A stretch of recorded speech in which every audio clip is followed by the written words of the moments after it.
Bismillahirrahmanirrahim. Assalamualaikum warahmatullahi wabarakatuh. Halo semuanya. Berjumpa lagi dengan Bu Putri dalam pembelajaran Bahasa Indonesia kelas 8. Hari ini kita akan membahas materi pidato. Siapkan catatan ya untuk membuat peta konsep. Tujuan mempelajari materi pidato agar kalian bisa cakap public speakingnya.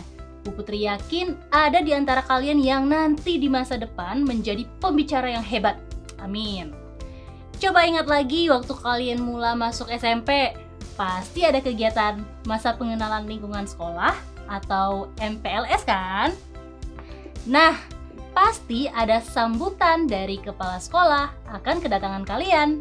Ternyata kepala sekolah itu sedang berpidato loh.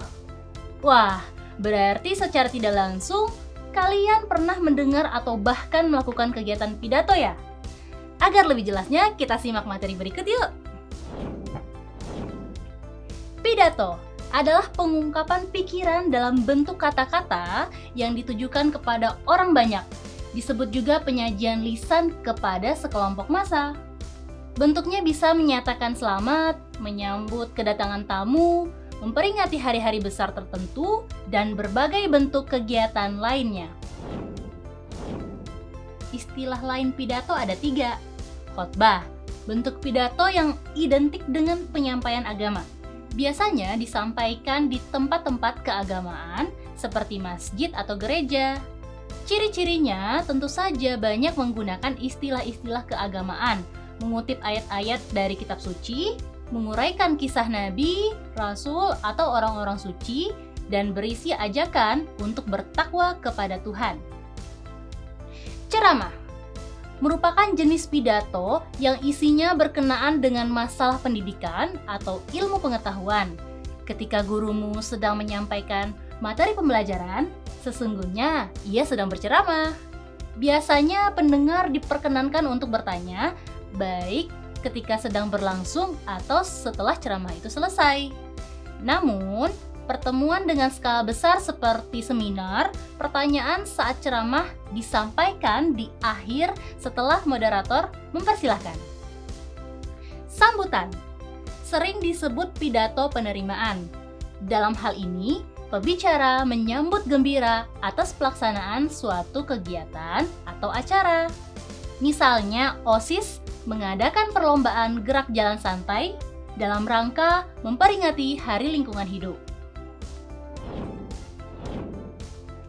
Struktur pidato ada 5, yaitu judul. Carilah judul yang mengunggah rasa ingin tahu pendengar. Pembukaan, berisi salam membuka, ucapan penghormatan, dan ucapan syukur. Isi, berisi materi yang disampaikan. Penutup, berisi simpulan dan harapan atas apa yang disampaikan oleh pembicara. Salam penutup, berisi salam dan ucapan terima kasih. Jenis pidato ada banyak, seperti pidato pembukaan, biasanya dibawakan oleh pembawa acara. Pidato pengarahan, pidato sambutan atau pidato peresmian, pidato laporan atau pidato pertanggungjawaban. Bagaimana teknik berpidato? Pidato dapat disampaikan dalam 2 cara, yaitu tanpa teks dan dengan menggunakan teks. Berikut penjelasannya. Metode naskah maksudnya membaca pidato dari awal hingga akhir. Biasanya digunakan dalam forum resmi. Contohnya, pidato kenegaraan, sambutan, laporan, begitu. Metode menghafal, tidak membaca pidato yang sebelumnya sudah disiapkan. Contohnya saat ada lomba pidato. Selanjutnya metode impromptu. Disebut juga metode spontan atau dadakan karena tidak disiapkan sebelumnya, tanpa naskah, tanpa menghafal. Contohnya, kalau kamu menang lomba juara 1, diminta ke depan, itu termasuk impromptu. Metode ekstemporan merupakan metode berpidato dengan cara menuliskan pokok-pokok pikirannya, kemudian disampaikan dengan kata-kata sendiri. catatan yang digunakan untuk mengingatkan urutan ide-ide yang hendak disampaikan. Metode ini dianggap paling baik sehingga banyak digunakan oleh pembicara. Selanjutnya, langkah berpidato itu bagaimana ya? Simak penjelasannya yuk. Pertama, merumuskan ide pokok. Kedua, mengumpulkan bahan bisa dari buku yang memuat materi, gaya berpidato, contoh naskah, ataupun istilah populer.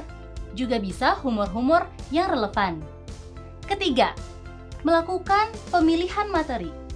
Pilihlah materi yang menarik dan jangan terlalu luas. Materi yang terlalu banyak tidak akan menghasilkan pidato yang baik. Keempat, memahami materi.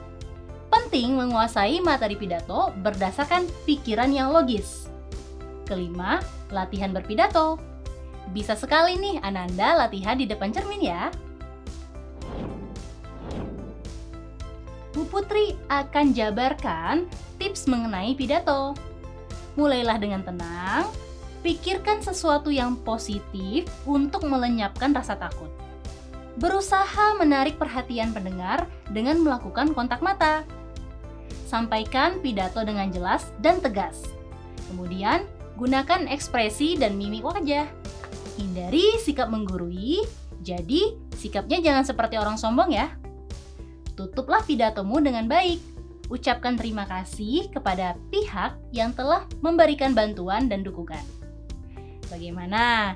Cukup menantang bukan? Selanjutnya, Ananda sekalian bisa mulai memilih topik yang dirancang untuk penampilan pidato. Selamat praktik ya. Wassalamualaikum warahmatullahi wabarakatuh.